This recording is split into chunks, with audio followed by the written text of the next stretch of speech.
नरेला विधानसभा क्षेत्र की अगर हम बात करें तो दोस्तों मैं आपको बता दूं कि पिछले विधानसभा चुनाव के दौरान यहां पर शरद चौहान विधानसभा चुनाव जीतने में कामयाब हुए थे और इनकी जीत कई चीज़ों को लेकर मायने रखती है। लेकिन दोस्तों मैं आपको बता दूं कि भारतीय जनता पार्टी यहां पर सेकंड नंबर पर रही थी, लेकिन इनकी भी जो तो यहां पर समझना चाहिए कि किस तरह से भारतीय जनता पार्टी ने यहां पर सेकंड नंबर पर रहते हुए अपना वोट शेयर परसेंटेज बढ़ाया था। तकरीबन दोस्तों मैं आपको बता दूं कि 7% से जो तो यहाँ पर वोट शेयर परसेंटेज बढ़ा था। अगर इसी तरह का हालात रहती है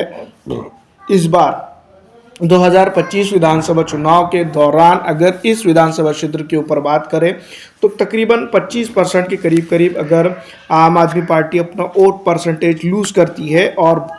भारतीय जनता पार्टी यहां पर अपना वोटिंग परसेंटेज बढ़ा देती है, तो यहां पर सीधी तौर पर नुकसान की अगर हम बात करें तो भारतीय जनता पार्टी को यहां पर सीधा नुकसान इस विधानसभा क्षेत्र के ऊपर हो सकता है। पिछली दफ़ा और इस बार विधानसभा चुनाव के अंदर अगर हम बात करते हैं तो भारतीय जनता पार्टी को जो है तो वोटिंग परसेंटेज में फ़ायदा ज़रूर हुआ था। तो ये तमाम तर चीज़ों का अगर एनालिसिस किया जाए तो भारतीय जनता पार्टी के लिए इस बार इस विधानसभा क्षेत्र के ऊपर बड़ा फ़ायदा हो सकता है। पिछड़ा, दलित, आरक्षित और अन्य समाज की पॉलिटिक्स करते हुए आम आदमी पार्टी यहाँ पर दोस्तों कई एक चीज़ों को मिस करते हुए नज़र आई है। इस बार विधानसभा चुनाव की अगर हम बात करें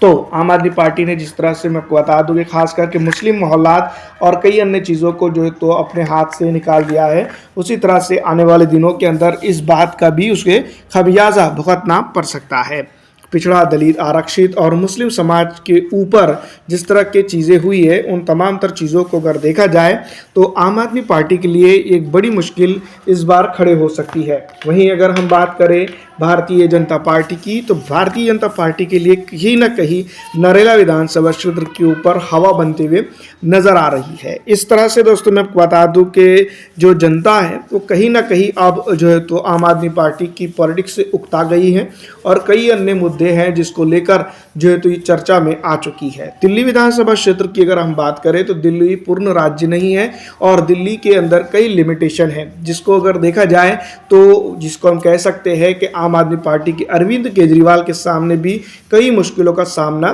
जरूर है। इस बार इस विधानसभा क्षेत्र के ऊपर अगर हम बात करते हैं तो कई चीज़ों को लेकर इसके ऊपर हम बात कर सकते हैं। पिछड़ा, दलित, आरक्षित और अन्य समाज की अगर हम बात करें तो दोस्तों मैं आपको बता दूं कि इस बार इस विधानसभा क्षेत्र के ऊपर कई एक चीज़ें होते हुए नजर आएंगी। वहीं अगर हम बात करें तो दोस्तों मैं आपको बता दूं कि नरेला विधानसभा क्षेत्र के ऊपर जो है तो सीधा मुकाबला